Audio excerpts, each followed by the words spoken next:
So I've been telling my friends about my dating stories, and one of them encouraged me to start recording it and posting it because they were like, "You'll probably find other women or experiencing the same thing, create a little community and commonality." Sure, why not? My friends laugh at these stories, but y'all, in these dating streets, it is literally the wild, wild west, depending on who you bump into. So I want to tell y'all about my most recent encounter with this guy who I'm going to call B. Long story short, B and I met on a dating app, and we realized quickly once we got off the app and exchanged numbers that we actually went to the same high school. Now, for context, I don't remember him. He gave me his name. His name is pretty generic.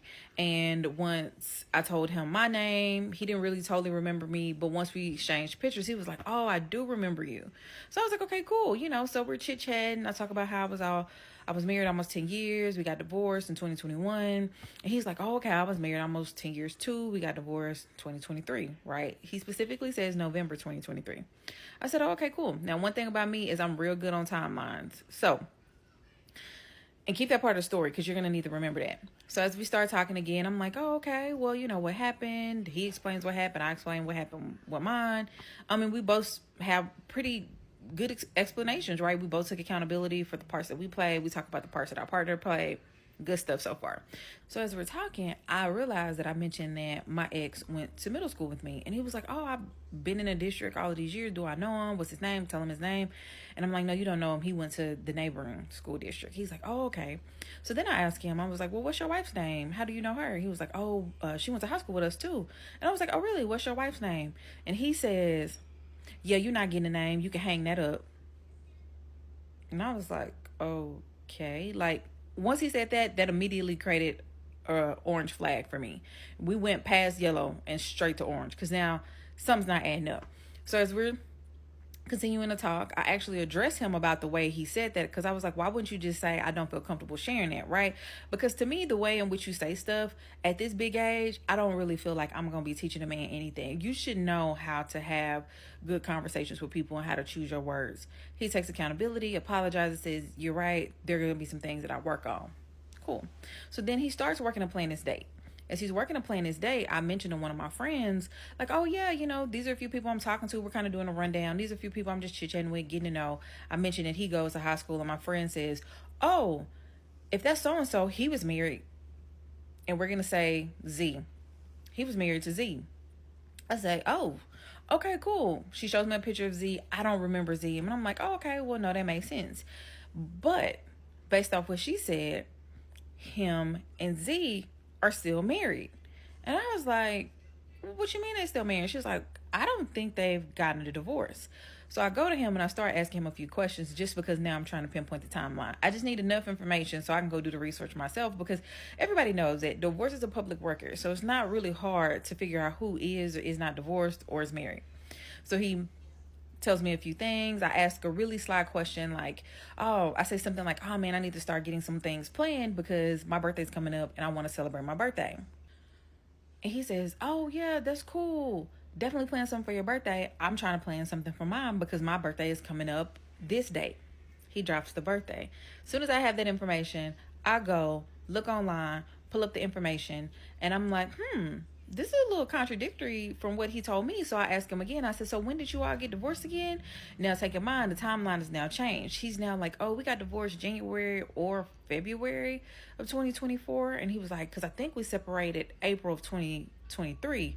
And I'm like, "Oh, okay." And he was like, "Well," because I mentioned, like, he didn't want to tell me his ex-wife's name. I was like, "Oh, I actually know your wife's name. You know, I knew a lot of people in high school, so a friend of mine knew your ex-wife." And he was like, "Oh, okay, okay, yeah, I don't have no problem with you knowing her name. She's just a very private person." He says something to the effect of like she lusts for privacy, like she likes being super secretive, so much so that she still wears her ring.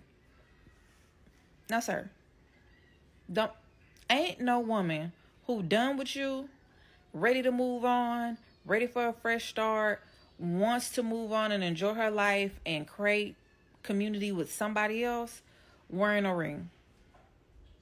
If she's still wearing a ring, still using that last name, still presenting married, then that means something. That means something. So he starts running the timeline. Then he was like, "Oh, well, that's the second time we were actually actually separated because we're really separated. So now all of this context is now being added to the story. And I said, oh, that's kind of interesting that she's still wearing her ring. Like, how does that make you feel knowing that you're actively attempting to date? Oh, I don't feel no way about it. I don't feel no way about it. That ain't got, it is what it is. Y'all, I go pull up, go to the county website, put the information in, and divorce wasn't even filed until November of 2024. Okay? He's talking about they got divorced in November of 2023, but then maybe it was January, depending on the timeline, because he gets busy and forgets. But anyway, this man, not only did he not file the divorce, she filed the divorce. And the divorce is still open.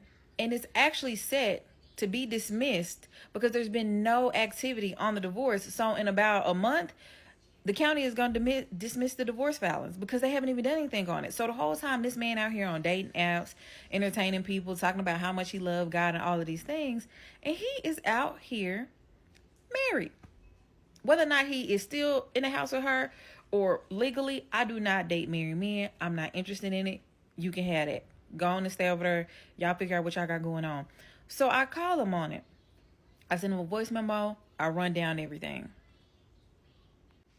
Now, let me give you a little context for the voice memo. When I sent him the voice memo, I basically said that I had pulled the record. I could already see that him and her were still married. The case was still open. Nothing had happened with the divorce. And why was he out here, presenting himself to be single, knowing good and well that you are pursuing Christian women because you're a Christian man, right? So you're pursuing other Christian women, trying to date them, talking about God this, dropping scriptures, dropping sermons, all the things. And all the while, you out in these streets still married under a covenant that God honors. So I get this long text message back like, oh, you should definitely research stuff that you're confused about. I didn't even know I was still legally married. Thank you for bringing that to my attention. Now I can talk to her about it because once I signed the paperwork, I thought that it was done. In the state of Texas, you have 60 days and all of this other stuff after you finalize the divorce.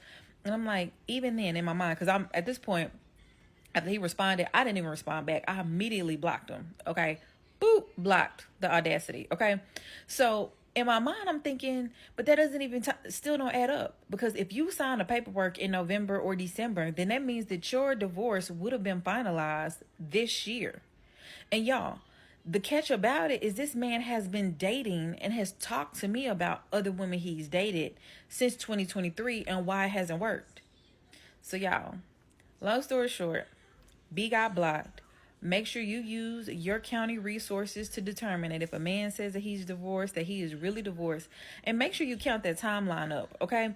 If he say he got divorced in 2025, go confirm that it's 2025. If he say 2010, confirm it's 2010. Because look, one thing that I know for sure out here is a lot of the men, unfortunately, who are dating in these dating streets are married.